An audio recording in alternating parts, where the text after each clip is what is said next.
9 मई की तारीख यूक्रेन के लिए बहुत अहम है, लेकिन इस बार ये तारीख यूक्रेन के लिए भारी पड़ सकती है, क्योंकि विक्ट्री डे से पहले पुतिन यूक्रेन पर अब तक का सबसे बड़ा हमला कर सकते हैं। ये हमला उस हथियार से भी मुमकिन है जिसे पुतिन ने अब तक इस्तेमाल नहीं किया। ऐसे में सवाल यह है कि क्या पुतिन इस बार का विक्ट्री डे कीव में ही मनाएंगे?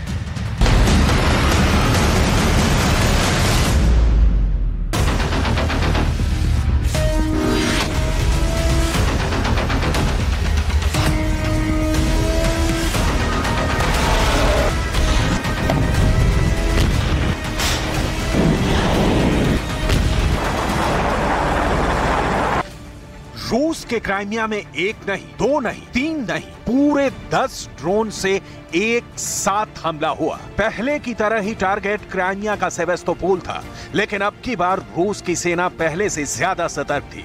ऐसे में सारे के सारे ड्रोन जमींदोज कर दिए गए। रूस ने इस नाकाम ड्रोन हमले के पीछे यूक्रेन का हाथ बताया है, लेकिन यूक्रेन है कि हमेशा की तरह पल्ला झाड़ने में जुटा है। बीते कुछ दिनों से ऐसे ड्रोन हमले लगातार जारी हैं। निशाने पर रूस के टारगेट हैं। दावे के मुताबिक ज़ेलेंस्की जिस पलटवार के दावे करते रहे हैं, ये ड्रोन हमले उसी के सबूत हैं। क्राइमिया में इससे पहले कब ड्रोन हमले हुए, आपको एक एक तस्वीर तारीख के साथ दिखाएंगे। अभी आप आज की सबसे बड़ी खबर देख लीजिए। व्लादिमीर पुतिन ने इस बार 9 मई की ज्यादातर विक्ट्री डे परेडों को रद्द कर दिया है। ब्रिटेन के रक्षा मंत्रालय के दावे के मुताबिक पुतिन ने ऐसा असुरक्षा और असंतोष की वजह से किया है। ब्रिटिश रक्षा मंत्रालय के दावे पर यकीन करें तो रूस के 21 शहरों में विक्ट्री डे परेड रद्द कर दी गई है।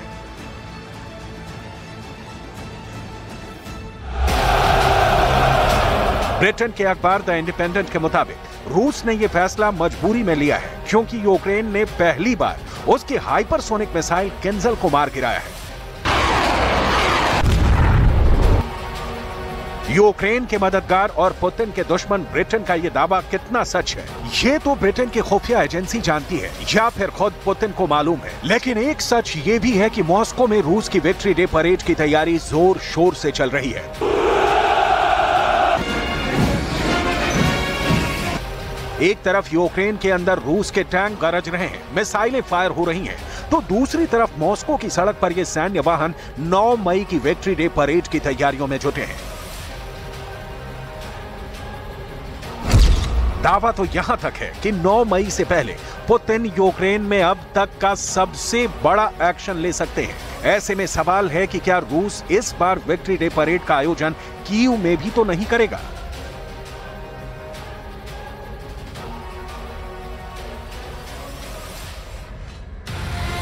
रूस हर साल 9 मई को विक्ट्री डे क्यों मनाता है, आपको ये भी बताएंगे। फिलहाल आप इस रिहर्सल में शामिल रूस के एयर डिफेंस सिस्टम को देखिए, जो पुतिन के जखीरे का वो अचूक हथियार है जिसके बूते क्राइमिया के सेवेस्तोपोल में चंद घंटे पहले ही यूक्रेन के 10 से ज्यादा ड्रोन को मार गिराया गया।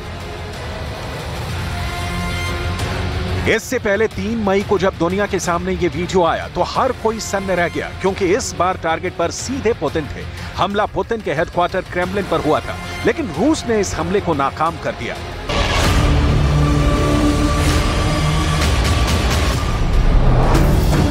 रूस ने डंके की चोट पर आरोप लगाया कि पुतिन के मर्डर की कोशिश हुई, साजिश ज़ेलेंस्की की थी और इससे वाकिफ अमेरिका भी था। लेकिन यूक्रेन और अमेरिका दोनों ने ही इस तरह की किसी साजिश में शामिल होने से इनकार किया। रूस के ठिकानों पर ड्रोन हमले का सिलसिला रुकने का नाम नहीं ले रहा है। अब एक बार फिर से क्राइमिया के सेवेस्तोपोल में ड्रोन के झुंड से हमला हुआ है, जिसे रूस के एयर डिफेंस सिस्टम ने नाकाम कर दिया। हमेशा की तरह यूक्रेन ने इस हमले में हाथ होने से साफ इनकार किया, लेकिन इस एक्शन का रिएक्शन ये हुआ कि कीव समेत 2/3 यूक्रेन में अब एयर रेड अलर्ट जारी कर दिया गया है, क्योंकि अब खतरा रूस की तरफ से भीषण और भयंकर पलटवार का है।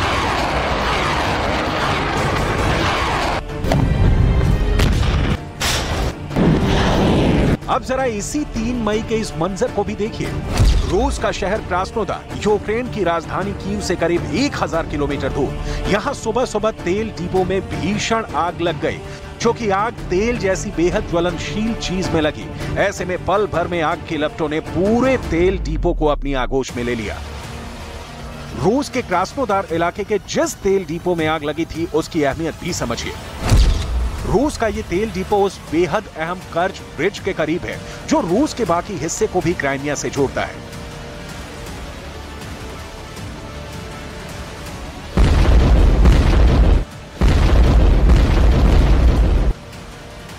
8 अक्टूबर 2022 की सुबह करीब 6 बजे के इस मंजर को कौन भूल सकता है जब रूस के इस पुल पर धमाका हुआ। कर्च ब्रिज पर धमाके में यूक्रेन का नाम आया, लेकिन ज़ेलेंस्की ने इसे आज तक कबूल नहीं किया। पुतिन की सेना ने पूरे यूक्रेन पर अंधाधुंध मिसाइलें दागकर कर्च ब्रिज पर हमले का बदला लिया।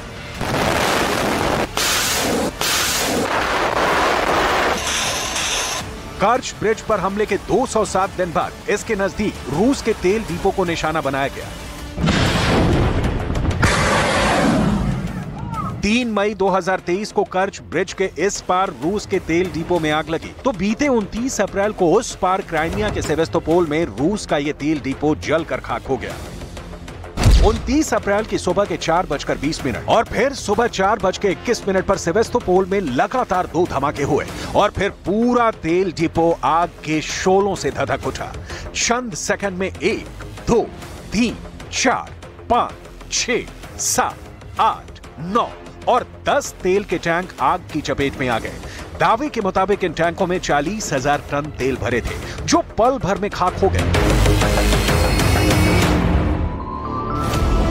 इस हमले के पीछे भी यूक्रेन का ही हाथ माना गया क्योंकि ज़ेलेंस्की लंबे अरसे से क्राइमिया को पुतिन से छीन लेने के दावे करते आ रहे हैं। क्राइमिया में तेल डिपो पर ज़ेलेंस्की ने वार किया तो पुतिन ने इस पर सबसे खौफनाक पलटवार किया।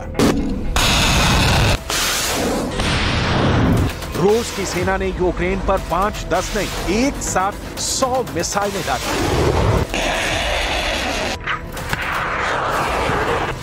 हमला भीषण था तो अंजाम भी भयानक सामने आया। रूस के दावे के मुताबिक उसकी सेना ने 24 घंटे के अंदर यूक्रेन के करीब 500 सैनिकों को ढेर कर दिया। अब यूक्रेन ने एक बार फिर क्राइमिया में ड्रोन हमले की गुस्ताखी की है तो जवाब में पुतिन की सेना का सीधे कीव पर हमला लाजमी है। वैसे पुतिन की आर्मी ने बदले का ट्रेलर भी जारी कर दिया है। ये सैटेलाइट तस्वीरें उसी ट्रेलर का सबूत है।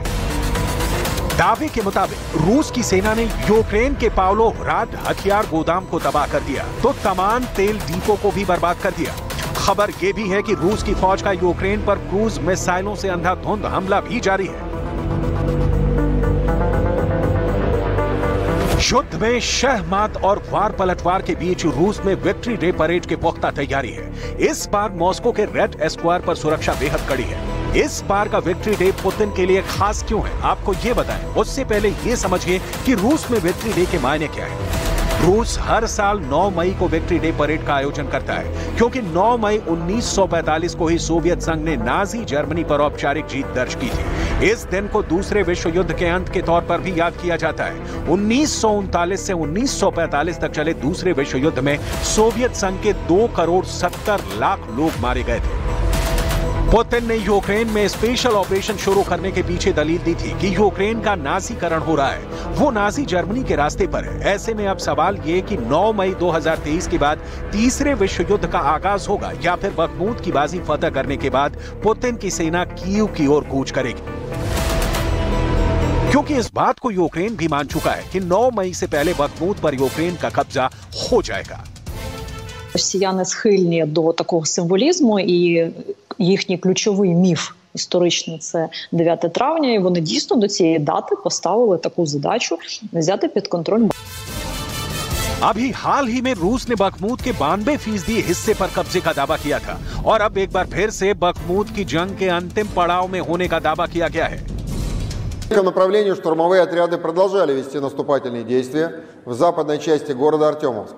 Подразделения воздушно-десантных войск оказывали им поддержку и сковывали противника на фланге. Населенного пункта Часов-Яр Донецкой Народной Республики уничтожен мост, по которому вооруженные силы Украины пытались осуществить подвоз боеприпасов и переброску резервов в Артемовск.